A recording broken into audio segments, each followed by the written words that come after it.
the weekend, I finally got around to watching Mr. Malcolm's List. Now, I'm not about to bore you with yet another video talking about how similar it is to Bridgerton. It is, by the way, as is expected with a movie set in Regency England and a man of considerable fortune in need of a wife. Hello, Jane Austen. No, the reason why I'm making this video is because as I spent 2 hours of my time watching the movie, there was one thing that kept popping in my mind. If Bridgerton season 4 could follow this particular bit of Mr. Malcolm's List formula, it might just be a season that could rival my love for season 2. And trust me, that is a claim I do not make lightly. Now, briefly, for those who have no idea what Mr. Malcolm's List is about, we follow a man of considerable fortune, £20,000 a year, and a stunning estate, all bequeathed to him by the passing of his maternal aunt. A situation that elevated him, the youngest son of an earl who now has a most honorable status, into being the most eligible bachelor of the season. This turn of events then meant that Mr. Malcolm came up with a list with which to judge the young ladies to see who would meet the qualifications of becoming his bride. Now, if you're hearing this and thinking, damn, Noria, that is kind of giving early season 2 Anthony Bridgerton interviewing the young ladies of the town to see if they could meet his extra high standards until he decided on the season's diamond in Edwina and then found himself falling for Kate. Well, you would most certainly not be the only person whose thoughts went in that direction, because mine certainly did as well. Unfortunately for Mr. Malcolm, his list did not remain a secret, and Julia Thistlethwaite's discovery of said list had her hatching a plan that would see to him being humiliated in what she and I considered is very apt comeuppance. Now, I'm sure as I just said this, you probably have the, girl, you're still not convincing me of how much difference there is between this movie and Bridgerton, in which case, what exactly did Mr. Malcolm's List do so well that Bridgerton season 4 could learn from? To which my answer to that would be, you see, for me personally, it's 3 things. 1, the much richer lives of the servants of the landed gentry. 2, a proper balance of its romantic subplots. 3, a very, very, very delectable groveling scene.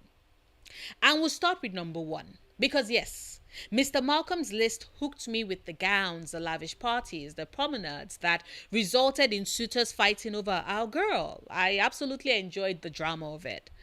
But the one thing that absolutely captured my heart, soul, and complete attention were the characters of John and Molly. John is Julia Thistlethwaite's footman, played by the absolutely hilarious Vivian Ladwa. His acting is top-notch. He is someone who is very expressive and steals the spotlight every time he steps into the frame. From the very start of the movie, where he's eavesdropping on the conversations between Julia and Mr. Malcolm, and Julia's abject lack of intelligence on the issues that Mr. Malcolm chooses to converse with her on, John's presence in the scene and in the rest of the movie, whether it is when he arrives at the gentleman's lounge to find Cassidy on orders from Julia and realizes wistfully that he needs to come there more frequently because clearly these gentlemen are living the life.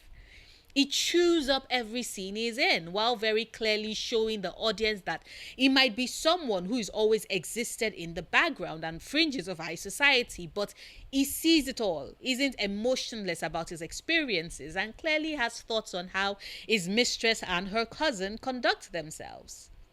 Molly's presence, on the other hand, is a bit more muted. She's played perfectly well by Sienna Gregory, and her character is Julia's lady's maid, who attends to her and follows her every whim and request as she serves her mistress, all the while still having her own mind and life outside of the desires of Julia. With Molly, we see the intelligence of a lady's maid, how she's able to anticipate the needs of her mistress and meet them. How she's the one who does a lot of the dirty, shady things that her mistress once done. Both these characters are perfect for their roles and help to make Mr. Malcolm's List a much richer, slightly more lived in version than what we got with Bridgerton. Like, I'm not knocking down the fact that I enjoy the balls and the gowns and everything to do with the highbrow life of high society. That is why we watch Bridgerton after all. No, what I'm saying is that with Bridgerton season 4 being one that is focused on Benedict Bridgerton's romance with Sophie Beckett, a young woman who does work as the help, silent and often unseen, there is a need for Bridgerton to take a couple of pages out of the Mr. Malcolm's List book in this regard. And they need to do it on a larger scale. Because clearly Bridgerton is a much bigger production than Mr. Malcolm's List. And there are a ton of families within the story. If this upcoming season is one that is meant to have its focus on Sophie's romance with Benedict, then there is a need indeed for the servants, the footmen and ladies' maid and the housekeepers to have their moments front and center. We get hints of this in the trailer, but we need more. There needs to be a pulling back of the curtains to show us the equally as messy lives of the servants. Because we've gotten a lot of the messy lives of high society in the previous seasons, and considering the love interest of the rest of the Bridgertons, we are going to return to the messy lives of high society in the future seasons. But for season 4, Bridgerton can do things a little bit different. Have these servants be front and center, show how they gossip, how differing their personalities are, how nosy they are, how they do envy the lives of those they serve. What I want is for a bit more humanization for those behind the scene, like we got with Mr. Malcolm's List. I mean, not only were John and Molly nosy as fuck, they were also together. He proposed to her, they got married, they were gifted their own manor. Mr. Malcolm's List shows us the full lives of these characters and treated their story as one that was just as important to the audience. Of course, they do not take center stage like Selena and Malcolm or Julia and Henry, but they do still, with the little time that was allocated to them, get their own happy ending. That is good and believable writing right there. And speaking of writing, there's the second point for me. There needs to be a proper balancing and prioritization of the plot points. Bridgerton season 3 kind of built on that flaw that was carried over from season 2. It had way too much going on. Now, I'm not going to go into how season 3 sucked and how it could have been improved and made better. That is for Friday's video, so keep an eye out for it when it drops. But as I was saying, season 3 had too much going for it as far as balancing everything alongside its core romance. Compare that with Mr. Malcolm's List, which technically had 3 couples: the titular Mr. Malcolm and Selena Dalton, Julia Thistlethwaite and Captain Oshery, and like I said earlier, John and Molly. Now, in having his priorities in order, Mr. Malcolm's List basically staggered the relationships. John and Molly were already circling each other, although not fully committed, which is why their own romance was for them to get to that point at the end of the main story. Not too much time was devoted to it because we were given the sketches of their relationship and allowed to fill in the blanks. Julia and Captain Oshery's romance in the meanwhile was also treated as the secondary romance it was meant to be. But the film was able to flesh it out properly because it had it happening almost simultaneously and in the same locations with Mr. Malcolm and Selena's, but without too much of the focus placed on them, i.e. Julia and John, because ultimately the priority was Jeremy Malcolm and Selena Dalton. So even though Julia and her captain did get more screen time romance-wise compared to, say, John and Molly, they don't do so to the detriment of the main romance and focus, which is Mr. Malcolm's romance with Selena. And I think this is something that Bridgerton needs to learn from come season 4. As so far, the show is quite fond of constantly putting every single plot line it can find and treating them with equal number of gravitas. A situation that cannot be allowed to stand when you have an ensemble cast, because something will suffer, and ultimately what might suffer might be the main love interest. That already happened with Pauline. We cannot afford to have that happen with Benofi as well in season 4. And finally, there's the very, very, very good groveling scene. And honestly, this is me being both silly and serious at the same time.